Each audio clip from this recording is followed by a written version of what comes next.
Good morning. Welcome to Medicine Grand Rounds. We're in the cardiology arena today, and we're happy to have Dr. Colin Barker with us.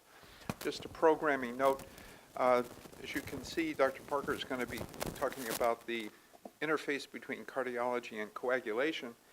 And next week, we have Dr. Steemsma from Harvard Medical School giving an update on MDS and talking about the interface between hematology and cardiology. So we have 2 weeks with the same kind of crosstalk going on.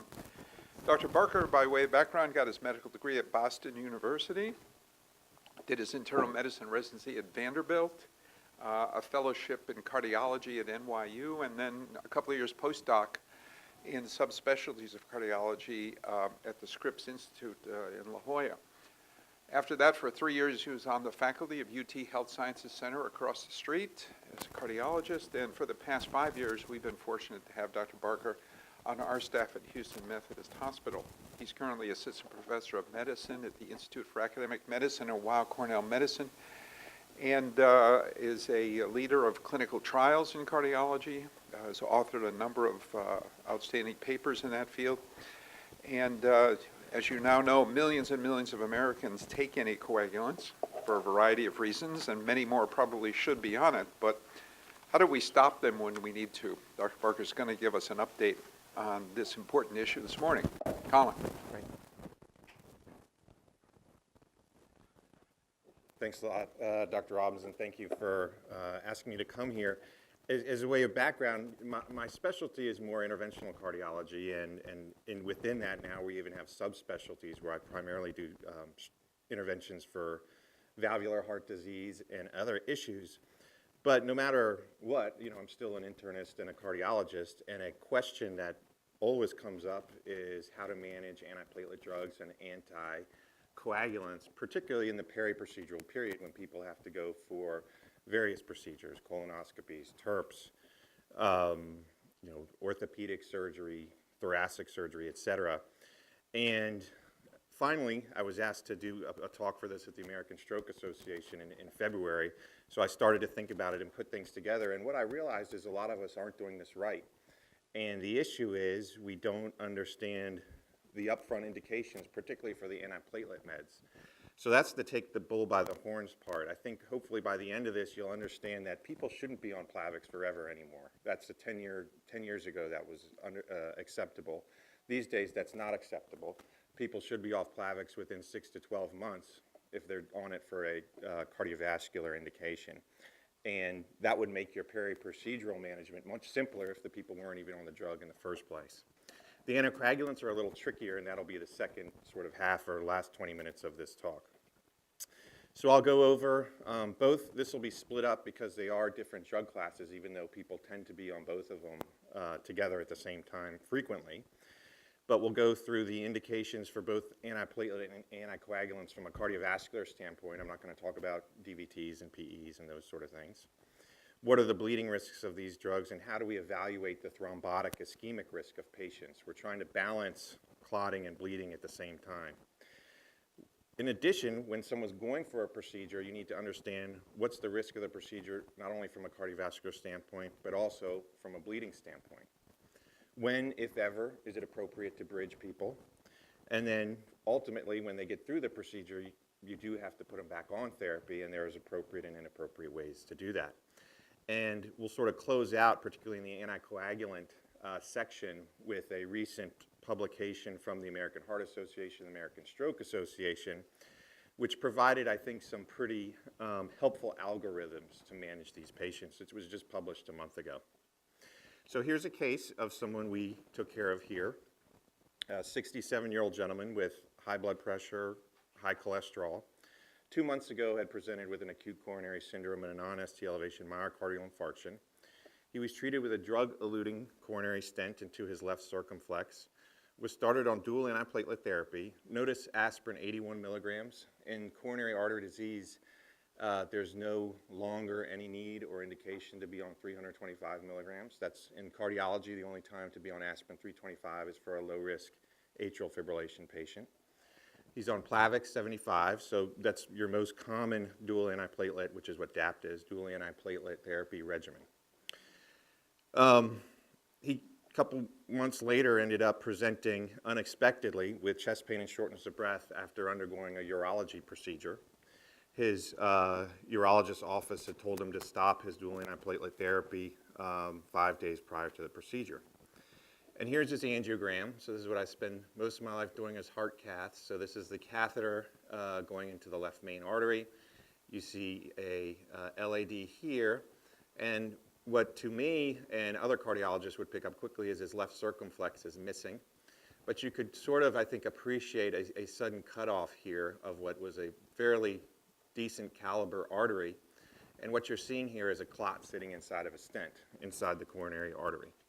And if you look at the same image about 10 minutes later, after we've cleaned out the clot and put in a new stent, you see that this was a fairly large vessel for him, almost like what we would call a codominant system, meaning his left circumflex was providing protecting a significant amount of his myocardium.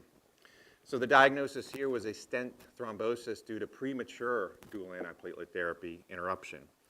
This was a guy who came in a couple of months ago with a heart attack and left with normal myocardium, normal ejection fraction, but now, after his TURP and subsequent stent thrombosis, has an ejection fraction of 30%, moderate mitral regurgitation, and is now living with New York Heart Association Class 3 heart failure. So stent thrombosis in general are always much worse than someone who presents with a de novo myocardial infarction. And it's not uncommon for us to see this sort of sequelae. So we're very proactive now about sort of managing people appropriate with dual antiplatelet therapy. And procedures, going for procedures, is one of the biggest issues we have to manage. So 4% of patients undergo a non-cardiac surgery within the first year after an index percutaneous coronary intervention. So in the United States, that's about 40,000 cases a year. Of those, 2/3 of these non-cardiac procedures in the first year are classified as moderate to high risk for major adverse cardiac events, or MACE. And you'll see MACE come up. So that's stroke, death, cardiovascular death, and myocardial infarction. And as we all know, even since medical school, surgical stress creates a prothrombotic state due to increased platelet activation, decreased fibrinolysis, and explains in part the well-described MACE increase in the perioperative period. So everyone is a little bit higher risk when you go for surgery as opposed to if you were not going for surgery. This is just for your reference, a table that goes over the antiplatelet drugs that we utilize these days in the United States. Aspirin, of course, being kind of the standard that everyone's on a little bit of baseline, except for a few people who have allergies or other contraindications. Each drug here has the mechanism of action, the duration, the platelet responsiveness, and some unique features. Plavix is the most commonly used antiplatelet drug, and it's a ADP P2Y12 receptor antagonist that's irreversible, so it lasts the duration of the platelet life, and the way to reverse it is to either wait for it to wash out 5 to 7 days or give someone platelets. Ticagrelor, which is the generic or the name for Brilinta, which you'll see more and more often used. This is a twice-a-day dose drug, is a reversible P2Y12 inhibitor.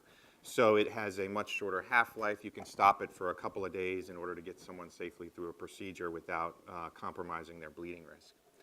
Prasugrel is Effient, which is the strongest of all these drugs. It's very powerful.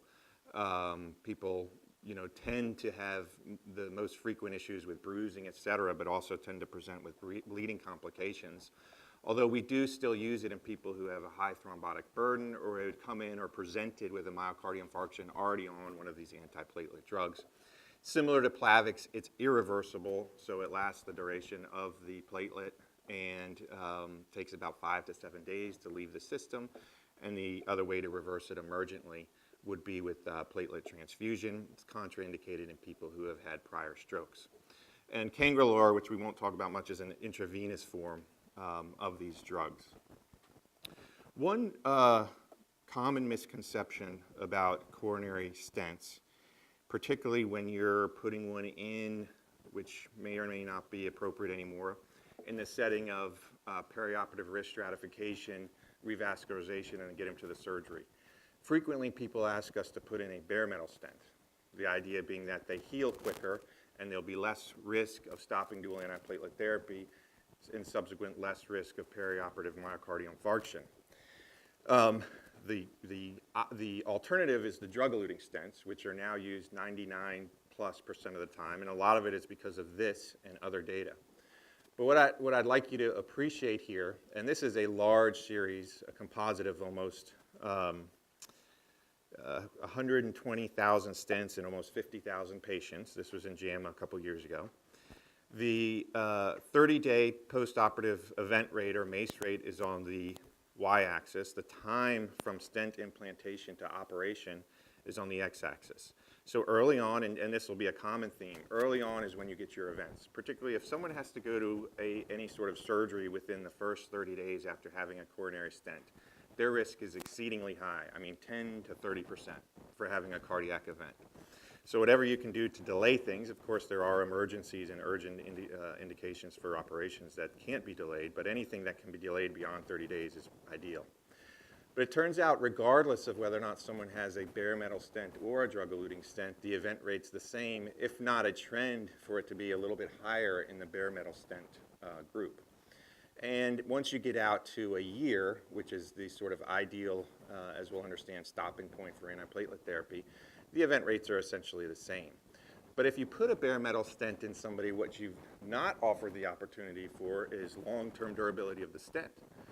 Bare metal stents restenose 20% of the time, so 1 out of 5 of them are going to come back. So regardless of sending them for an operation, you've done sort of a disservice by putting in an inferior device.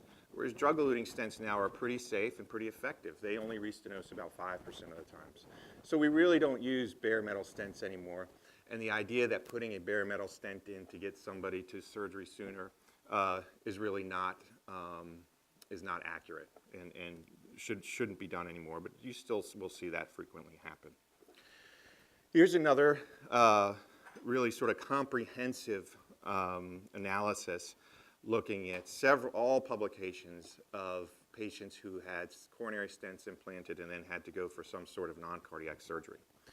So what you're seeing here are, again, MACE event rates in percentages here, and the interval between the stent implantation to the non-cardiac surgery in days. This light blue is bare metal stents that were placed. The red is drug-eluting stents, and then the other two colors are sort of studies that had both bare metal stents and drug-eluting stents in them, and it didn't really make a difference, but they stratified it based on whether or not the bare metal stent patient had an event or the drug-eluting stent patient had an event. But again, similar to what we just saw, you see the reason these studies were so frequent is because of the misconception that putting in a bare metal stent and then sending someone for surgery was safe. You see, these are all bare metal stent studies and had very high event rates within the first 30 to 60 days, despite getting a bare metal stent, and a couple of studies which had event rates as high as 20%. So not the ideal practice anymore. Generally, the longer you can delay, at least past 3 months, 6 months, and then a year, your event rate comes down significantly. The same can be said about bleeding, and obviously the balance here we're managing with these patients is ischemic risk and bleeding risk. You know, we give antiplatelet therapy to reduce ischemic risk, but with that comes some bleeding risk. So we're always sort of walking a thin line between the two. And what you can appreciate here is, again, similar issues in this, regardless of whether or not people are on single antiplatelet therapy, like just Plavix or just aspirin, versus dual antiplatelet therapy. These early procedures, despite maybe being used utilizing bare metal stents, have high bleeding rates, and generally because you're taking someone who's been in a peri-procedural period where in general their risk of bleeding and ischemic events is very high. So again, the longer you can wait, the better, and we'll talk a little bit in a second about what's the ideal waiting period. So the American College of Cardiology and the American Heart Association did come up, I think, with a fairly helpful algorithm on how to manage antiplatelet drugs for patients who'd had recent PCI who are undergoing a non-cardiac surgery. So if you've had a coronary stent and it's placed within the last 4 to 6 weeks, and this is an elective surgery, you can't clear the patient. You have to say you have to wait. I mean, if it's an elective surgery, you have to wait. This is not infrequent where someone comes in after having a stent and all of a sudden they have to go for their 10-year colonoscopy. And it's fair enough to tell them, look, you're going to have to wait another 6 to 12 months. Now is not the appropriate time. And I think everybody, including your gastroenterologist, would appreciate that and not sending him for a procedure where his risk of having a myocardial infarction is exceedingly high. If it's not elective, and that happens as well, I mean, you could have someone coming in with, because of their antiplatelet therapy, a massive GI bleed. And now that surgery is not so elective. And ideally, there are some, and it's operator dependent or surgeon dependent, there are some procedures that can, dual antiplatelet therapy can be continued. But if not, you stop it, send them for the whatever operation they had to get emergently or urgently, and then restart it generally as soon as possible afterward, which is usually the following day. So that's the tricky situation. If the stents are longer than, have been in place longer than 6 weeks, the risk does decline significantly. But again, if it's been greater than 30 days and less than a year, it's ideal to extend it out beyond 12 months for things that are elective. 6 months is acceptable for drug-eluting stents, and even 3 months in the case of urgent but not emergent surgeries, like maybe a cancer resection or something. And bare metal stents, you can come off within 30 days of your dual antiplatelet therapy. But again, understanding that the event rate is still as high as it would be if there was a drug-eluting stent. And that's illustrated again here in a Danish registry. They have the luxury of every single person who gets a stent goes into essentially a countrywide database, so they can follow them very closely and accurately because of their healthcare system. And in the sort of dark purple, you see patients who had to undergo a procedure within 30 days of a stent implantation, and their all-cause mortality. So this is death. You know, this isn't just a little elevated troponin after a procedure, or a little, what a TIA that resolved pretty quickly. This is mortality, and you can see significant increase in mortality. And when they matched those, or did propensity matching for similar patients without drug-eluting stents, so these are high-risk people to begin with, but clearly having the stent implantation increased your mortality if you had to go to a procedure within 30 days. After 30 days, and these are 30 days to 1 month, and then beyond 2 months, 2 months, and then beyond 2 months, the risk drops precipitously, but you still have a little bit of an increased risk in that early on period compared before 2 months compared to those who could wait till after 2 months to get their surgery. So here's something to help us manage dual antiplatelet therapy in general. And this was the American College of Cardiology and the Heart Association focus guidelines on duration of dual antiplatelet therapy. So take away someone even going for a procedure. If you have a coronary stent placed, how long should you be on Plavix? And I still see, and you'll see it here, I still see people documenting Plavix for life or Plavix forever. And really that's not the case anymore.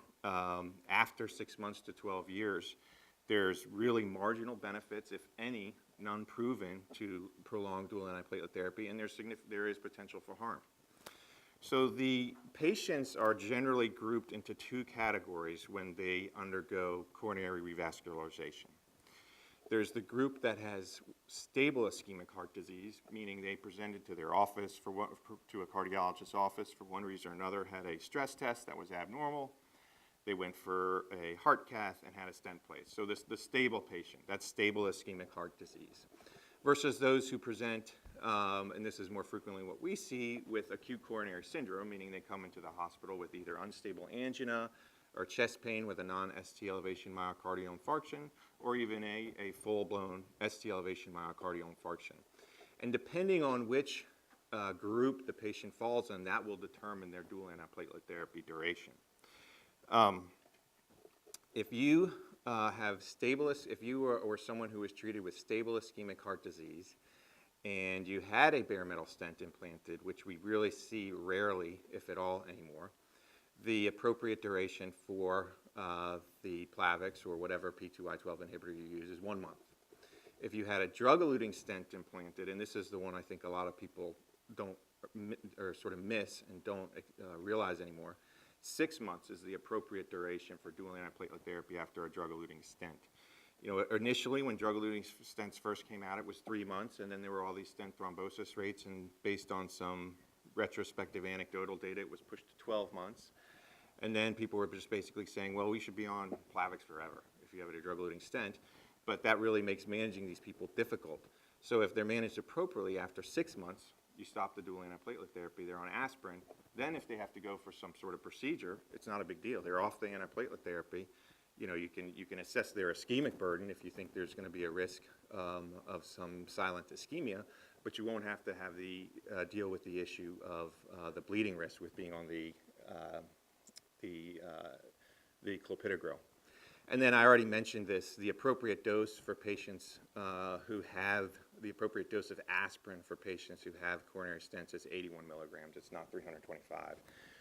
325 and any sort of P2Y12 inhibitor significantly increases your risk of bleeding without any ischemia benefit. There's a couple of caveats, which I won't spend a lot of time on, but these are what are called 2B recommendations, so sort of dealer's choice, but you know, potential for a little bit more harm than benefit. But it's reasonable to extend duration of dual antiplatelet therapy beyond 6 months if the cardiologist feels like this patient's at particularly high risk for cardiovascular event. And conversely, if someone's at a high bleeding risk, it's actually reasonable, even with a drug-eluting stent, to stop antiplatelet therapy after 3 months. And that's been shown to be safe, particularly if you just have to do what we call interrupt therapy. So if someone does have to go for an urgent surgery or a procedure after a drug-eluting stent, ideally, if you can get them to 3 months and interrupt it and then reinitiate the therapy and then stop at 6 months, you should be okay. Conversely, with patients who come in with or present initially with acute coronary syndromes, it's a little bit different and a little bit simpler. If you have an acute coronary syndrome, regardless of how you were managed, whether it's coronary artery bypass surgery, medical management, PCI, angioplasty, drug-eluting stent, bare metal stent, whatever, medically you need antiplatelet therapy for 12 months. So it's much easier for these are higher risk people in general. They presented with a heart attack. You want to treat them aggressively medically, and the minimum to treat someone from an antiplatelet therapy medically for someone with an acute coronary syndrome is 12 months. Again, they would be on aspirin as well, and there are some, again, caveats for using alternative medications. Some of these alternative drugs to Plavix, ticagrelor, as I mentioned, Brilinta, and the other one is Effiant. Or Procedural.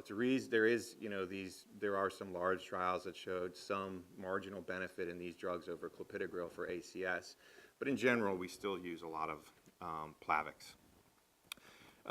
Again, it's reasonable to be indications here to go longer if you feel like the patient is a high thrombosis rate but a low bleeding risk. Conversely, if they're high bleeding risk but low thrombotic risk, you should wait. You can wait a minimum of 6 months. And then Procedural has a black box warning, or that's Effiant for anyone who's had a prior stroke or TIA. So from that same ACC-AHA guideline here is the duration of dual antiplatelet therapy in patients who've undergone PCI. And here's that breakdown between acute coronary syndrome patients and stable ischemic heart disease. And just focus on the green. You can see it's very simple. If you had an acute coronary syndrome, it's 12 months. And if issues come up, fine, but your risk is high. And if you can get to 12 months, then you're optimized and your risk is minimized as far as going for any procedure from a cardiovascular standpoint. If you have stable ischemic heart disease and you had a drug-eluting stent, it's 6 months ideally. But if you had to stop earlier, you can wait 3 months. And similar for bare metal stents, even though you can stop the dual antiplatelet therapy within a month, your risk is still just as high as if you had a drug-eluting stent. So if you can wait 6 months, that's ideal for the stable ischemic heart disease. And ACS, as I mentioned, is very simple. It's 12 months no matter what. If you had a bypass surgery, medical therapy, you underwent thrombolytic therapy, or had a mechanical intervention with an angioplasty or a stent, 12 months of dual antiplatelet therapy.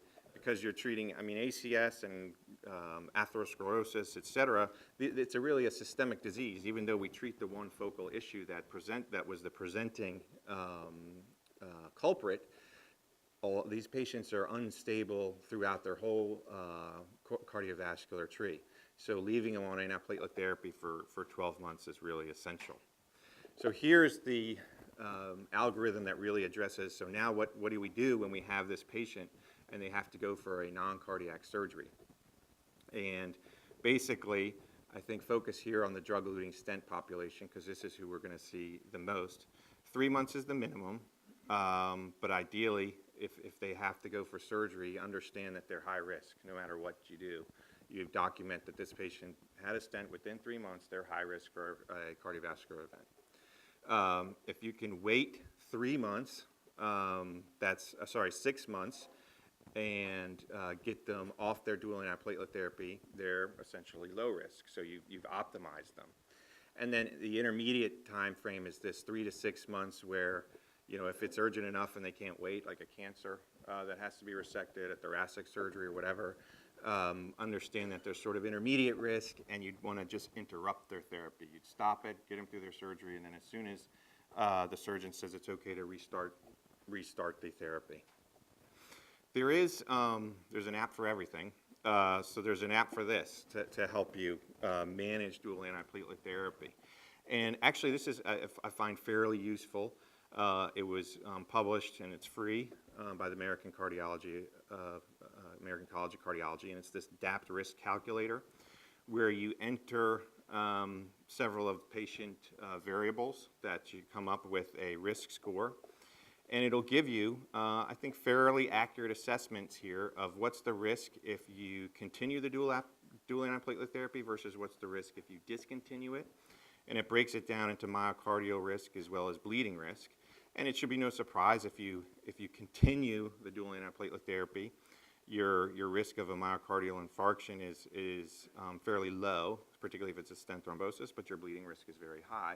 And the opposite is true, obviously, if you stop the dual antitherapy or interrupt it.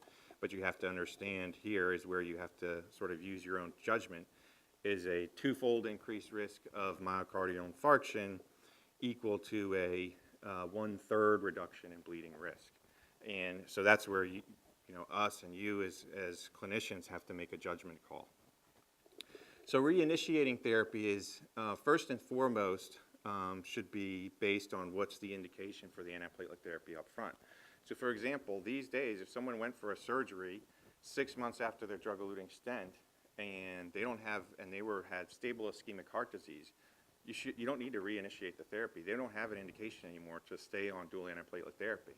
So that's an easy one. But if you interrupt dual antiplatelet therapy within 6 months, or within 12 months for someone who presented with an acute coronary syndrome, you have to reinitiate the therapy. So if the patient is considered to be a high ischemic risk and a low to moderate bleeding risk, you would reinitiate therapy by reloading them. So generally a high dose of a one-time high dose of one of the antiplatelet drugs. Versus if someone's had a procedure and they're just inherently a high bleeding risk patient with low to moderate ischemic risk, you would not load them. You would just reinitiate whatever the daily dose is and start that maintenance dose. So that's the dual antiplatelet portion of the talk, and I think hopefully you understand that there's been some changes in modification to the recommendations of duration and management of dual antiplatelet drugs.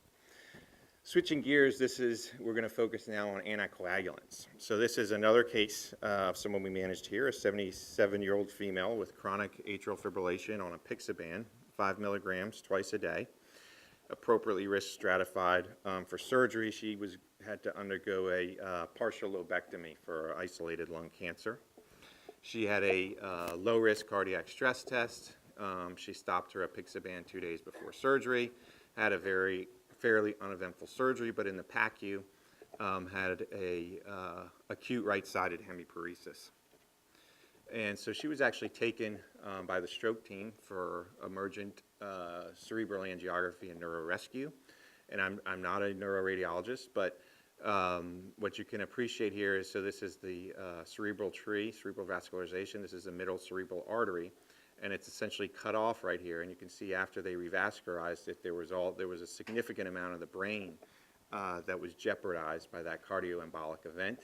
And again, this is just sort of a lateral view of the same thing, seeing that there's a lack of circulation in this M2 distribution, where it's much more robust after the intervention.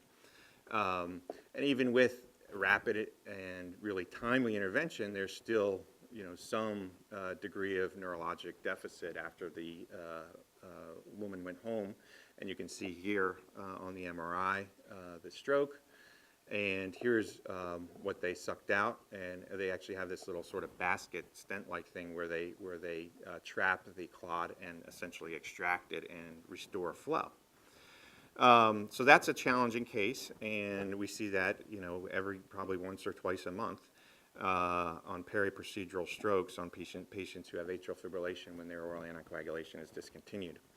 So atrial fibrillation is the most common sustained arrhythmia worldwide. We and you manage this every day. Antithrombotic therapy is recommended for most patients to reduce the risk of stroke as well as systemic embolization.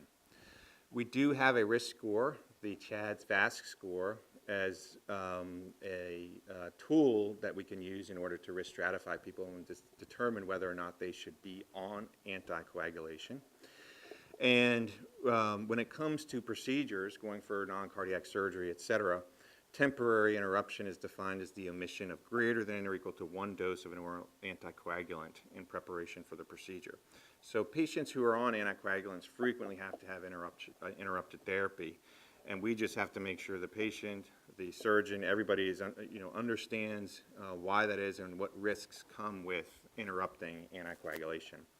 So here's a table that outlines the CHADS VASC score, and these are the variables that go into the calculation of determining someone's score, and the score is simply a raw number. And if you're a male and you have a score greater than or equal to 1, or a female and you have a score greater than or equal to 2, we would generally recommend anticoagulant therapy in patients who have non-valvular atrial fibrillation.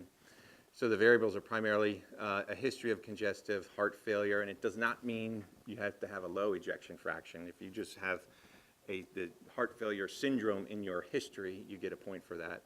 High blood pressure, and that's either uncontrolled or if it's even controlled, and you would still get a point for that. Age and diabetes, stroke or prior TIA gives you 2 points. And then any vascular disease in the younger age gives you 1 point. Age over 75 gives you 2 points. And then being female gives you an additional point as well. Some definitions as far as the management periprocedurally. Bridging is the process where the oral anticoagulant is discontinued and replaced by either sub-Q heparin or Lovenox or something like that, or even IV heparin, which is very rare, and really that's utilized for people with mechanical heart valves primarily in our field. And then temporary interruption, as I mentioned, is that missing a dose or greater than or equal to 1 dose, resulting in understanding that when you do that, you do increase the risk a little bit of a cardioembolic event. So this is a summary algorithm for your reference. I won't go through every detail, but this was, I think, very helpful and made by the Stroke Society as well as the Heart Association, and published about a month ago, as I mentioned, and gives, I think, some guidance on what to do when managing patients who are on oral anticoagulation periprocedurally. So the first issue that's addressed is whether or not you need to stop the anticoagulation at all. And a lot of it obviously depends on not only patient characteristics, but the procedural characteristics. Then the timing of interruption, and that we'll go into a little bit of detail, obviously depends if you're on a vitamin K antagonist versus a direct thrombin inhibitor or factor Xa inhibitor. Whether or not to bridge, which in short is never necessary in the new oral anticoagulants. Really only necessary in our case if someone has a mechanical valve or had a recent within 3 months stroke or TIA and is on oral anticoagulation therapy. How to bridge, there'll be some details, and then the patient goes for the procedure. and then how to restart the anticoagulant. And again, that'll depend on what was the bleeding risk of the procedure, what's the stroke risk of the patient, and some of these drugs like Coumadin, which you give and they're not therapeutic for several days, do you have to bridge them a little bit, and that'll depend on a couple of variables. So one of the things we, as the medicine person managing the anticoagulant, is understand the procedural bleeding risk. And a lot of times that there are some obvious ones that we'll talk about in a second, but a lot of times it also requires some communication with the surgeon or interventionalist. And so the four categories in general would be a procedure that's really, there's no clinically important bleeding risk. It's a very superficial skin biopsy or something like that. Then there's low procedural bleeding risk procedures. Then a lot of things are sort of in this uncertain category. They shouldn't have some bleeding, but it could happen. So you sort of have to be prepared, I think, for the worst. And then there are clearly high procedural bleeding. Vascular surgery is obviously a very high bleeding risk procedure where you would want to manage them very conservatively, particularly prospectively before they go for the procedure. There are some specific procedures or arenas where a particularly high risk of bleeding is appreciated and mentioned in every guideline. And the main one being neuraxial anesthesia, where the risk of a spinal epidural hematoma is very high and really can be very catastrophic. So any anticoagulant is really not appropriate and has to be stopped and really proven to be out of the system before anyone goes for neuraxial anesthesia. And all the new oral anticoagulants, or direct oral anticoagulants as they're now referred to, carry a black box warning for sending somebody for any sort of neuraxial spinal anesthesia. Every surgical medical society has recommendations regarding their specific procedures, and frankly some of them conflict, but most err on the side of caution and are fairly conservative, and we'll see a couple examples of that.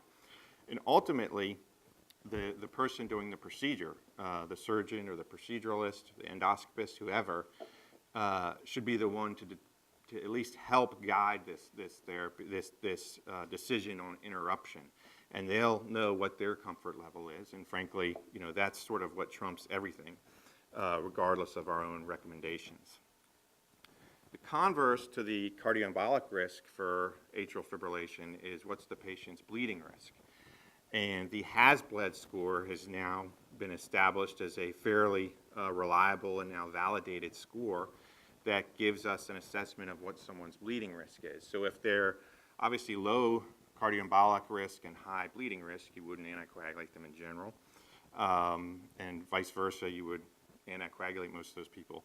The challenge, which is the most frequent scenario, is the high risk for cardioembolic event and also high risk for bleeding. And that's the patient that you'll frequently have to adjust doses and et cetera while you're managing their anticoagulants. But has-bled stands for these clinical characteristics, which are probably no surprise. I mean, abnormal liver and renal function, those are people we see who have bleeding problems. People have a history of bleeding. Labile INRs are very challenging and do lead to increased bleeding because they're labile. And so there will be frequent times when their INRs are over 5, and that increases their risk. Being over 65 and having a history and ongoing drug or alcohol significant use can increase your risk. So generally, a has-bled score of greater than or equal to 3 deems you a high-risk bleeding person, and someone you would be very conservative about if they were going for some procedure, elective procedure, where you'd probably, there are guidelines for when we'll see when we stop drugs, but you may even give them an extra day if they're particularly high risk for bleeding. So warfarin is still used routinely in lots of people with atrial fibrillation, despite having these new oral anticoagulants. And again, this is for your reference of how to manage warfarin periprocedurally. And generally, obviously, first evaluate the patient and procedural characteristics. And if the patient has an increased bleeding risk with a really no significant, even if they're increased bleeding risk, but the procedure they're going for is not particularly high risk or what we would consider one of these low risk bleeding procedures, you don't necessarily have to stop their oral anticoagulant. But if they are high risk and the procedure is high risk, obviously you would interrupt the therapy. Generally, you wait 5 to 7 days, but there's a few caveats there, which we'll see. And before someone goes for the procedure, you do need to document a normal or subtherapeutic INR. And generally, the anesthesiologists are very good at that. And then depending on the procedure, as we'll see, will determine when you reinitiate therapy. So we don't interrupt warfarin in those undergoing these procedures that really have no risk of bleeding and the patient doesn't have a high has-bled score. So you can use that has-bled score not only for determining their therapy, but also, for their chronic therapy, but also for evaluating their peri-procedural management.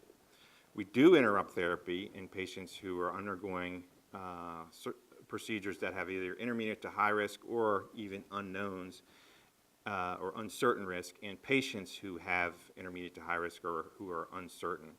And then ultimately, there's some clinical judgment that comes into play between consultation between the person managing the drugs as well as the surgeon of sort of what are we dealing with here as far as a bleeding risk, and then as a consultant, you're really weighing in on what's the patient's risk as far as thromboembolism and bleeding. When we stop warfarin in those who are subtherapeutic on presentation, you generally only have to wait 3 to 4 days. Those who are therapeutic, the standard is to wait 5 days. And those who are super therapeutic, it's a minimum of 5 days. One thing to sort of take into account is what dose are they on chronically. People who are on really high doses of warfarin on their sort of maintenance dose, their INRs drop very quickly. So, if you have someone on 10 milligrams a day of warfarin to keep a therapeutic INR between 2 and 3, odds are within 3 days they're going to be down to normal, and you'd want to check their INR then. And this I already mentioned, you do want to document before sending the patient for any procedure that they truly are subtherapeutic and safe. So more and more people are being prescribed and started on the direct oral anticoagulants. So that's the direct thrombin inhibitor, dabigatran, which is Pradaxa, or the factor 10A inhibitors, apixaban, edoxaban, and rivaroxaban. And generally, these can be held in a patient with normal kidney function and otherwise no significant risks for 24 to 48 hours, and they're safe to proceed. And you don't have to check any labs or anything like that as far as documenting that their anticoagulant is reversed. But if they have renal dysfunction or significant renal dysfunction, the drugs are not metabolized as quickly, and that does prolong their half-life and therefore delay the time it would be in order to safely go for a procedure. So for example, if someone's on Pradaxa, which if they have normal kidney function, 24 to 48 hours is appropriate for interruption of therapy to get them safely through a non-cardiovascular surgery. But as their renal function declines, the half-life increases significantly to where if you have someone with class 3 renal dysfunction, you really got to wait 2 to even 4 days before it's safe for them to go to a procedure. And the wait time would depend on the procedural bleeding risk. So someone with a low procedural bleeding risk with renal dysfunction on Pradaxa, you got to wait a couple days. But if it's uncertain, intermediate, or high on Pradaxa with significant renal dysfunction, you really got to wait 4 days. So it's important, particularly with Pradaxa, to appreciate the relationship with the renal dysfunction and the drug's half-life. The factor 10A inhibitors are affected by renal dysfunction, but not to the degree Pradaxa is. And it's really people with GFRs or creatinine clearances less than 30, where you'd have to wait more than 24 to 48 hours. And generally, it's going to be 36 to 72 hours in people who have really poor renal function who are on the direct 10A inhibitors.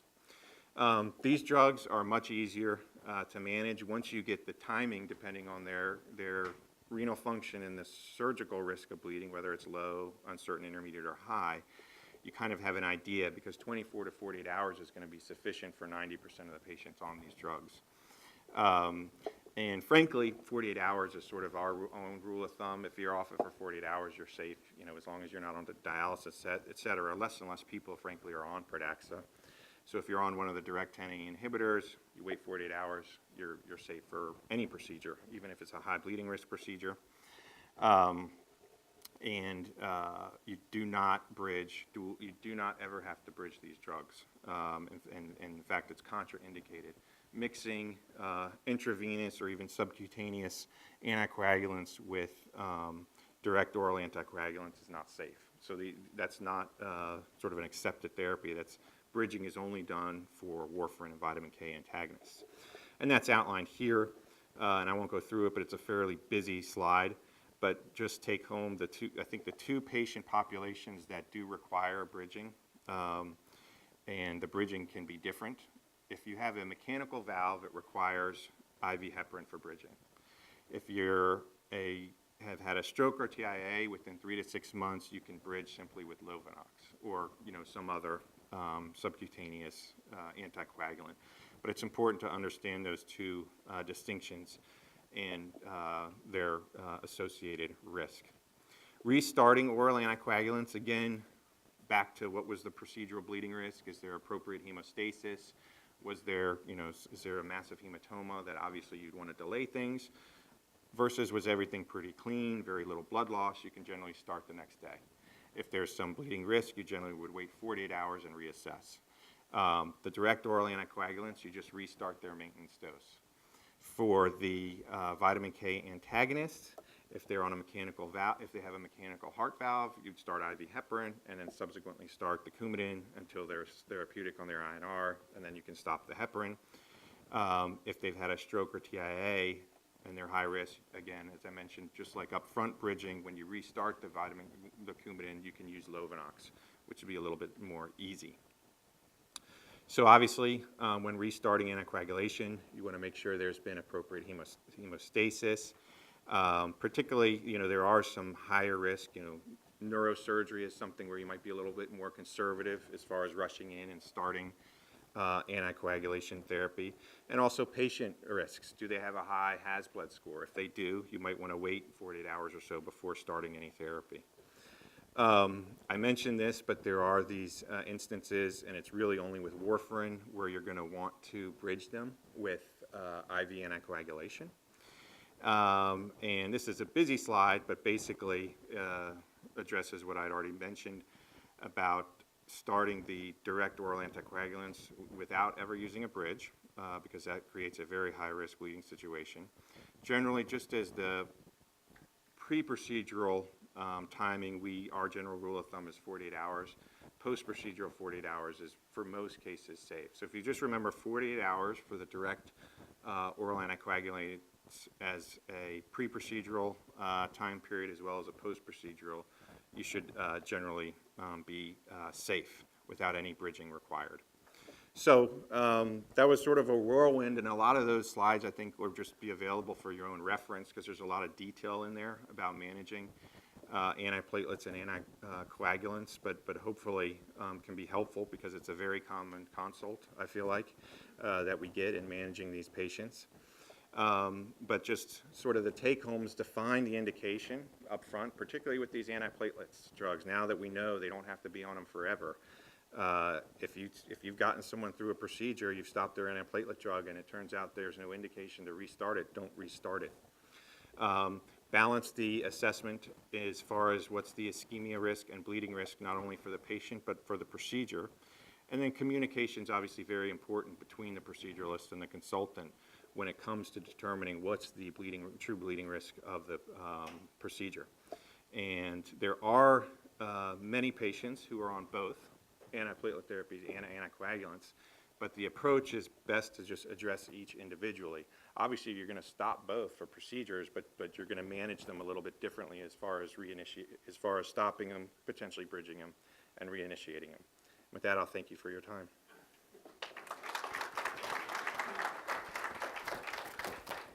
Thanks, Colin. Great overview and nice update on the guidelines. Any questions for Dr. Barker? Yes, Dr. Jackson? Oh, that was excellent. I want to ask you about the lady who had the infarction when she was operated, the cerebral infarction when she had surgery for her lung cancer.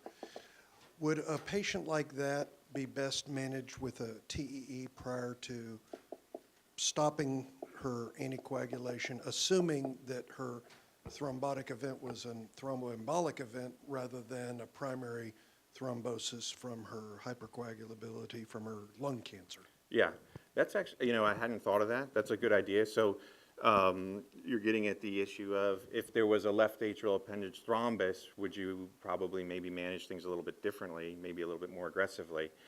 And I can't cite any data, but I think, and frankly, we can now get that data with a cardiac CT. A simple, 1 minute CT is very good now at evaluating the left atrial appendage for thrombus, or an MRI, but that's a little bit more cumbersome. But that might be, particularly in somebody who's high risk, who's had recurrent TIAs and strokes, et cetera, and they have to go for this procedure. I think it'd be, a good idea. I hadn't thought of that before, but maybe the CT, if there is a significant, there's some thrombus burden there in the left atrial appendage, that's someone you might consider more high risk that you would bridge, and hopefully prevent, a catastrophic event like a periprocedural stroke. I've always wondered about people that have multiple stents. Each stent carries a thrombosis risk, but the equation and the DAP calculator doesn't take into account multiple stents. Is the risk actually tripled in somebody who has 3 stents, or is that host factors that mitigate and bring that down? So from a thrombosis risk, it doesn't matter how many stents you have. The issue with multiple stents is the restenosis risk, which is more of a long-term issue. The more, basically for every millimeter of stent, there's a percentage point increase in your risk of restenosis. Thrombosis hasn't been shown to be associated, even though you would think it would, with the number of stents placed.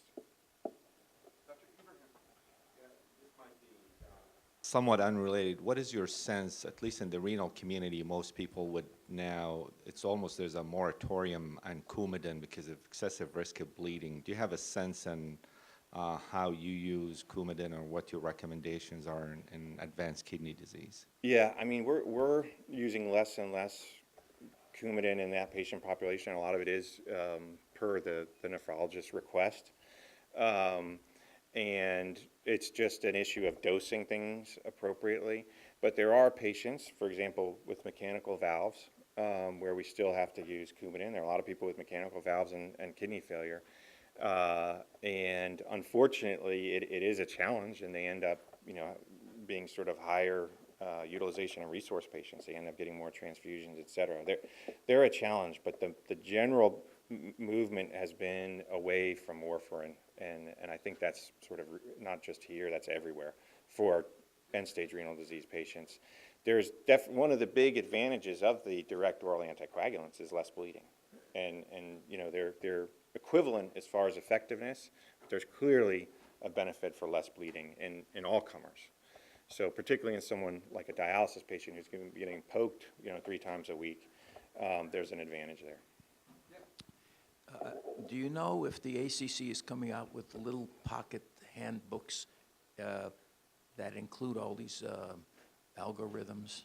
Oh yeah, they'll definitely have apps, but I think they do still publish some things that you can just stick in your pocket, and they're free, so you can usually find them online, and they just send them out. They're free.